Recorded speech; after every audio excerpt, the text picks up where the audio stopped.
एक समय की बात है। एक गांव में एक बूढ़ी अम्मा थी। उनका एक बेटा और बेटी थी। बेटी की शादी हो चुकी थी।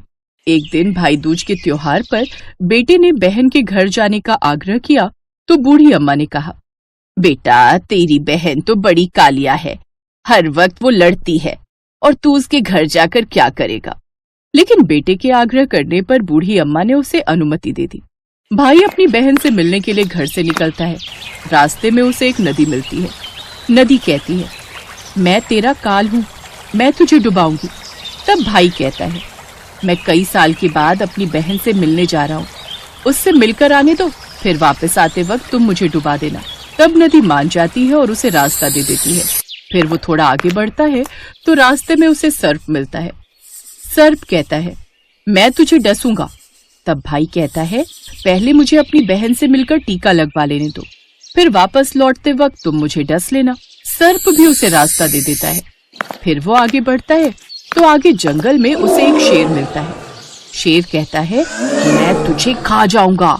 तो भाई उसे भी वही कहता है, मैं पहले अपनी बहन से मिलकर टीका लगवा लूं, फिर लौटते समय तुम मुझे खा लेना। फिर शेर भी उसे रास्ता दे देता है। अब भाई बहन के घर पहुंचता है और आवाज लगाता है, देख बहन, 7 कोस दूर से तिलक करने तेरा भाई आया है। बहन उस वक्त सूत काट रही होती है। तब उसका सूत काटते वक्त बीच में ही टूट जाता है। ऐसी मान्यता है कि अगर सूत काटते वक्त सूत बीच में टूट जाए तो जिस बहन का इकलौता भाई होता है वो जब तक सूत पुनः जुड़ नहीं जाता तब तक बोलती नहीं है। भाई पुनः बाहर से आवाज लगाता है। भाई की आवाज सुन जब बहन आवाज नहीं देती तो भाई मन ही मन सोचता है, मुझ गरीब से मेरी बहन बात नहीं करना चाहती। माँ सही कहती थी, मुझे यहाँ नहीं आना चाहिए था। ये सोचकर भाई वापस लौटने लगता है। इतने में बहन का सूत पुनः जुड़ जाता है और वो भाई को आवाज देती है और उसकी तरफ दौड़ती है। फिर उसे बात न करने का कारण बताती है। फिर स्नेह से उसे अपने घर में ले जाती है। अब वो अपनी सहेली पड़ोसन के घर जाती है और उससे पूछती है, सहेली, कोई जान से भी प्यारा मेहमान घर आ जाए तो क्या करना चाहिए? तो पड़ोसन मजाक में कहती है कि तेल से चौका लगाना चाहिए और घी में चावल पकाने चाहिए। भोली बहन पड़ोसन का मजाक समझ नहीं पाती और वैसा ही करती है। अब ना तो चौका सूखता है और ना ही चावल सींचते हैं। कुछ देर बाद भूखा भाई बहन से कहता है, बहन भूख लगी है, खाना परोस दो।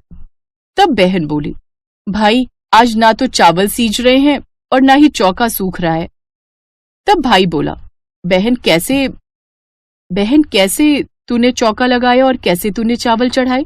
बहन बोली, मैंने मेरी सहेली पड़ोसन से पूछा, उसने कहा जान से प्यारा कोई मेहमान आए तो तेल का चौका लगाना चाहिए और घी के चावल चढ़ाने चाहिए। तब भाई बोला, अरे मेरी भोली बहन, कभी तेल का चौका सूखा है और कभी घी में चावल पके हैं। तू पानी का चौका लगा और पानी में ही चावल चढ़ा। फिर वो ऐसा ही करती है। जब पानी सूख जाता है और चावल पक जाते हैं तब उसमें घी और शक्कर डालकर भाई को भोजन कराती है और फिर उसके तिलक करती है। ऐसे ही कई दिन बीत जाते हैं। एक दिन भाई बोला, बहन अब मैं घर वापस जाऊंगा, माँ अकेली है। अगले दिन सुबह बहन जल्दी उठकर गेहूं पीसकर भाई के लिए लड्डू बनाती है और कुछ लड्डू अपने बच्चों के लिए रखकर अपने भाई को विदा करती है। सुबह जब बच्चे उठते हैं तो माँ से खाने को मांगते हैं तो वो उन्हें वही लड्डू दे देती है।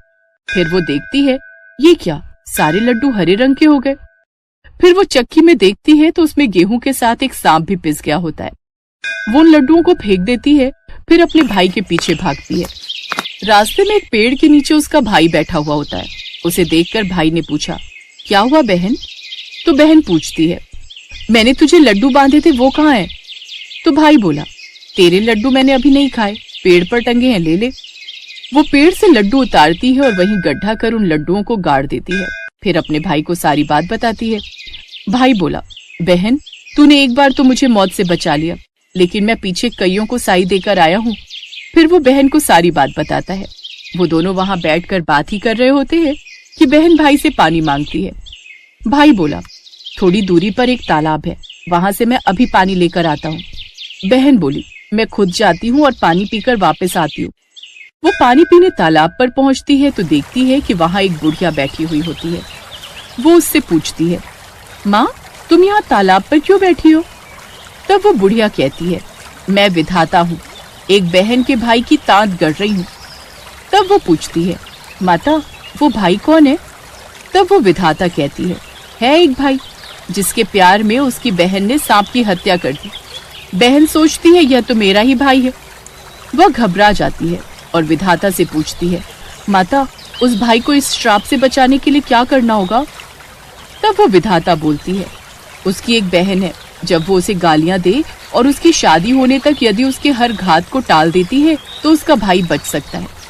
वो तुरंत अपने भाई के पास जाकर कहती है, भाई, मैं तुझे माँ के घर तक छोड़ने चलूंगी, लेकिन रुक, मैं अभी आती हूँ। फिर वो शेर के लिए मांस, सांप के लिए दूध और नदी के लिए ओढ़नी लाती है। फिर दोनों भाई बहन आगे बढ़ते हैं। रास्ते में उन्हें पहले शेर मिलता है। जैसे ही वो आगे आता है, बहन उसके आगे मांस का टुकड़ा डाल देती है। शेर मांस के टुकड़े को खाने में लग जाता है। फिर दोनों भाई बहन आगे चलते हैं। आगे उन्हें वो सांप मिलता है। जैसे ही सांप उसे डसने के लिए आगे आता है तो बहन सांप के आगे दूध का प्याला रख देती है। सांप दूध पीने लगता है। वो दोनों अब आगे चलते हैं तो आगे रास्ते में उन्हें नदी मिलती है जो भाई को डुबोने को तैयार होती है, पर बहन नदी को ओढ़नी उड़ा देती है। खुश होकर नदी रास्ता दे देती है। अब वो दोनों भाई बहन आगे बढ़ते हैं और अपने घर पहुंच जाते हैं। बेटी को देखकर माँ खुश हो जाती है, पर बहन उसी समय भाई को गाली देने लगती है। तब माँ बेटे से बोलती है, इस कलियां बहन को क्यों ले आया? तब भाई बोलता है, माँ, बहन तो बहुत अच्छी थी, पता नहीं घर आते ही इसे क्या हो गया। थोड़े दिनों में भाई का रिश्ता आता है। तब सब कहते हैं, बहन पागल तो है पर भाग्यवान है। पर जब ससुराल वाले सगाई की मिठाई बांटते हैं तो बहन कहती है, इसकी मिठाई क्यों बांटते हो, पहले मेरी बांटो। कई बड़े बुजुर्ग बोले, इसे भी भाई के साथ बिठा दो। सगाई शुरू होती है, वहां आग लग जाती है। बहन को तो पता ही था कि भाई की घात है, उसने तुरंत ही वो आग बुझा दी। अब कुछ दिन बाद शादी के कार्यक्रम शुरू होते हैं। सब कहते हैं, भले ही बहन कालिया है पर बराबर भाई की जान बचा रही है। जब भाई फेरों में बैठता है तो बहन कहती है, इसकी जगह मैं फेरों में बैठूंगी। शादी के बाद जब दूल्हा दुल्हन की रात जागती है तब बहन कहती है, इसकी नहीं, पहले मेरी रात जगाओ। कई लोग बोले, बीच में पर्दा लगा के इसे भी साथ में सुला दो। रात में जब भाई भाभी सो जाते हैं तो वहां पर एक सांप आता है। बहन तो तैयारी में ही बैठी थी, वो उसे पकड़कर टोकरे में रखकर सो जाती है। आज वो कई दिनों बाद निश्चिंत होकर सोती है। इधर उसकी माँ सोचती है, बेटी के उठने से पहले ही सब मेहमानों को विदा कर देती हूँ, नहीं तो फिर से शोर मचाएगी। जब सुबह बेटी उठती है तो माँ से पूछती है, माँ, सब मेहमान कहाँ चले गए? तब माँ कहती है, बेटा, सब मेहमानों को विदा कर दिया। तब वो कहती है, माँ, सब मेहमानों को वापस बुलाओ, तभी मैं विदा होंगी।